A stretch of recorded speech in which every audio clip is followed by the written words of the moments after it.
Recently, I had the opportunity to work on one of BabyTron's music videos for Kill the Noise, directed by Noah So Cold. Educated with these big words. Leave them in the street with wings, turn them into big birds. Serving nice by the scoop, you can call me Big Worm. I've been driving straight for hours, I'm too high to hit turn. She say that little shit gon' do the job, I'm trying to clock in.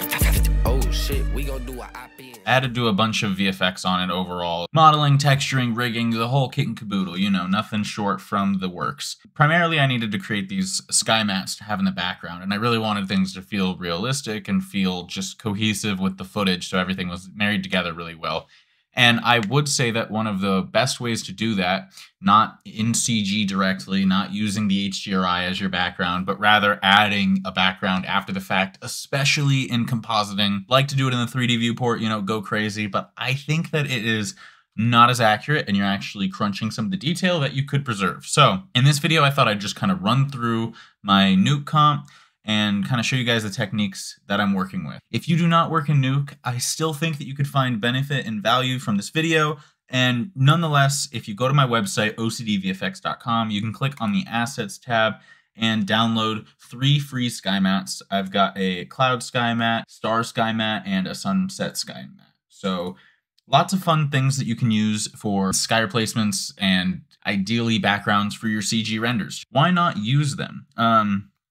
If that's the only thing you gain from this video, then click the link from the description to go to my website and download them yourself. It will just prompt you to download a text document that will have the OneDrive link and password. So let me know in the comments below if you have any issues downloading, and I'll try to help you out with that. And if there's any other asset that you think you might find useful, definitely let me know. So there's your free little goodie. If you'd like to keep watching the video and kind of understand a breakdown of how I work and the techniques involved in this video, then great. It's a pleasure to have you. I appreciate you.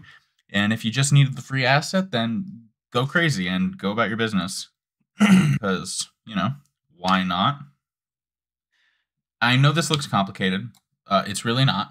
If you are a Nuke artist, then you know that this is pretty basic, pretty standard, and it gets way easier as you keep working with it. So I do recommend you give Nuke a try. You don't be afraid of the nodes. You know, they're your friends, not your foes. So this was actually the sky map that I created really quickly and roughly just to get the job done because, you know, we were on a tight deadline. And this is the one that I'm giving away for free. Really all I did is I threw it, transformed it. So, you know, scale, position, those type of things. Graded it to kind of match the sunrise vibe that I was going for. I do also have an animated grade somewhere around the line. Yeah, right here to kind of match the sun rising. Just a little thing. I threw it on a card and put that card way off into the background. And then you can import your CG camera into your software of choice. And I mean, it matches pretty well. I mean, exactly as it would if you did it directly in Blender. So I prefer this method because you don't lose detail throwing the image into another renderer. You get to just keep the image as it came, and that gives you more flexibility in color control and all the other fun things. So, you know, you're working background to foreground, and after that I needed to add the mountains, which is the exact same technique, except I just, you know, took this other image, cut out what I needed, and got rid of anything else, and, you know, threw it into a 3D system, did some grading, and we got something that's pretty nice. I mean, more than usable. I then removed my depth channel because I was taking the depth channel from my CG pass, and I ran it through an optical ZD focus, which is just a camera lens blur.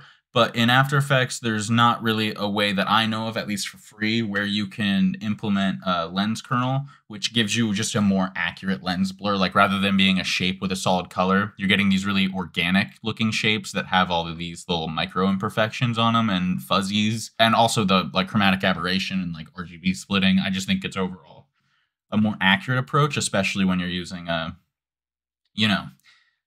depth channel. You can't see, but the red channel is changing value, so you know it's working. Not just, I mean, in my opinion, makes things just really come together.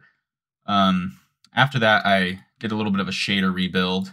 Yeah, I actually ended up just using the combined as it comes, and then using just the various passes to kind of boost things. So you don't necessarily have to do a shader rebuild, and it does slow down your computer, but I'm also trying to get a little bit better at compositing CG inside of Nuke, so I wanted to do it for the practice of it, but realistically, render the passes you need And if you need to go back and re-render one pass, it's going to save you so much more time than rendering all 8 passes at once and only needing 2 of the 8. So I would say you don't have to necessarily render all your passes in. Feel free to go back and render them as you need them. Really, all I did for the headlights was I created a noise. I kind of corner pinned it just to get it the correct perspective. Used some God rays, and then subtracted anything that I didn't want to be affected by the God rays. Masked a little bit, and I used that to kind of drive a screen operation, which barely had any effect. And then I also drived it as a mask along a grade node to actually just grade up the footage, or the CG rather, which I think is a really good way of going about things. If you have the data available to you, I think it just looks better. Then what I did is I used some of these various dust assets and elements to actually cut out from the headlight, which worked pretty nicely in just tying things together and making it actually feel atmospheric and real. I mean, it just looks so much better than using the God rays straight as they come. So same thing where you could do this in After Effects. You just basically create your rays and then use them as an alpha or luma matte to grade your image. It's just a goated workflow. Shout out Compositing Academy. This is the footage. I modeled the bus in Blender, extracted out the textures to the best of my abilities, and I think I did a decent enough job. I feel like it looks similar enough. Yeah, I then just basically isolated out the interior so that way I could just use the real interior. Obviously, I'm subtracting it out based on the crypto matte as well. That's just giving me the ability to cut out these trees and things, which very helpful. Crypto mats are insanely useful. I recommend them. If you weren't to render out any other pass, I would say render out your crypto mats, render out a depth pass, and combine pass. You might not even need a crypto mat, but crypto mats and UVs, they come in handy for some quick and dirty comp work. So yeah, I mean, after I had cut him out and isolated him, it looked so much better. I could have rendered him on a plane inside of the Blender viewport, but the problem is that you're getting some level of shading from the lighting and everything around in the environment. So I wanted to make sure that it stayed true to what the plate photography was. I mean, the difference is pretty remarkable in terms of like the colors and the compression. You can just see how even if I would have made this fit and line up properly and colored it in Blender, like it still would have been off. Obviously, there's some issues here, some edge issues. I didn't necessarily have perfect crypto mats, and I didn't have the time to re-render them. I also didn't have the time to render motion blur into the CG, and I didn't want it to affect the edges negatively. So I just used the vector generator and vector blur inside of Nuke, which I've found gives good enough results, but it's pretty similar to real smart motion blur in the sense that it's kind of smeary and it's not necessarily accurate. And it does do weird things when objects pass over one another and it can't tell if it's like in motion or not. So not necessarily like accurate motion blur, but pretty solid, especially when you consider that it runs affordably. I mean, you can just create those vectors, write them out, and then use the vector blur, and it's much faster than if you were rendering them in CG. It also allows you to integrate your other elements that you're putting into your scene using your CG camera to have the same motion blur, and I think that could also sometimes up the quality. It's kind of hard to say. It's definitely a battle of like, if you can render motion blur in CG, it's going to look better. If you can have motion blur in camera, it's going to look better, but you're losing a lot of data. So it's just like finding that happy medium of like, do I want to have the data and have the efficiency and kind of compromise the look? Or do I want to spend the time, trying to hand track and mask really, really soft edges and lacking contrast because of the motion blur and everything else in between.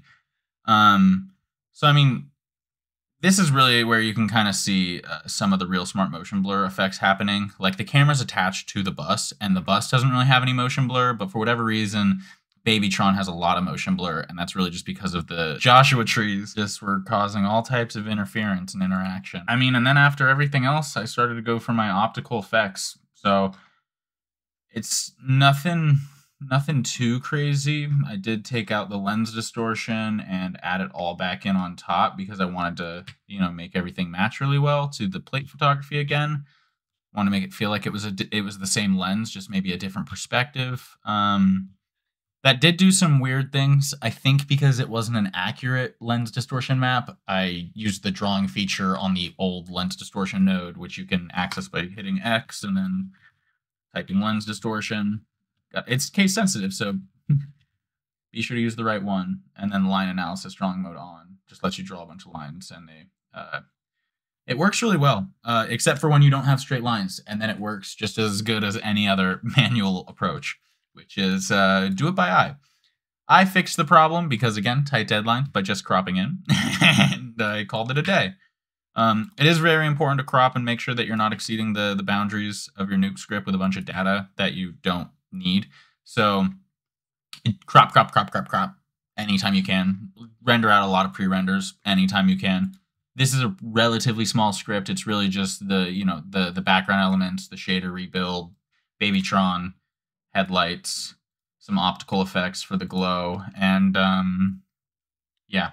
Other thing I just want to brush on real quickly with the glow, mix your glows. If you mix your glows, I would even say mix 4 or 5 of them. If you have the time to do it, it's going to look way better. But then, after you've mixed your glows, turn them down. You don't need your glow to be anything more than just like a few percent. So I rocked mine at 6%. I have 6% opacity on my glow, and it is just enough to make the difference, but it doesn't blow out the image, and it actually looks, in my opinion, accurate. And I think that there are some people out there that would even say to turn my glow down more. So remember your glowed-in rule. If you like how it looks, cut it in half, and maybe even cut it in half again. I can't say why, but it's just for whatever reason we look at glow and we're like, wow, that looks so good, and we just keep wanting more and more, and it's not good. So just leave it really low. Okay, if you want accuracy, low glow all day.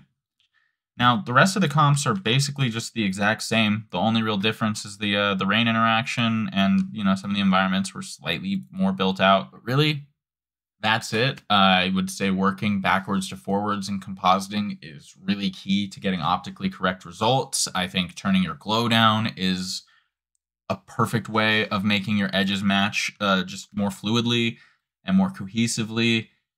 I think you should be splitting your comps and processes out into sections so you can really just focus on this piece, merge it over, focus on this piece, merge it over.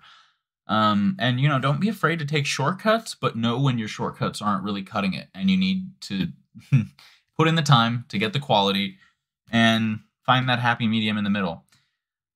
I could go through the more of the Blender part of this video if you'd like to see it. It wasn't anything crazy. I modeled it by hand. I textured it using the photos. I used Houdini to limit and reduce the polygons, and I just did what I could as easy as possible. So I wouldn't say that any of it was particularly... I'm not a great modeler, just to be completely honest. I'm not a great texture artist either. So I don't think there's any vital or useful information that you couldn't find maybe taught better elsewhere. So all pretty basic, standard. Used scatter for the environments, anything I could find for free, and images as my backgrounds, which is something that I think is underestimated. You don't have to create everything in your scene. Like, you can totally just reuse this Arizona mountain silhouette in a Seattle skyline and have just this splotchy clouds that are barely even noticeable mixed with a literal PNG of the Seattle skyline just in the background. It's it's not that deep. It actually works out pretty well, especially once you add the headlights and everything else on top of it. Like, come on, it's beautiful. I hope you guys enjoyed this video. If there's anything else that I can break down in the future, any assets that maybe you'd find particularly helpful, I'd love to build them out for you guys and provide them in any way that I can. And feel free to, like, comment, share, subscribe. More videos will be coming soon, and I'm going to be having more assets dropping on my website. So remember, ocdvfx.com. And until next time, make sure to seize the day, keep learning,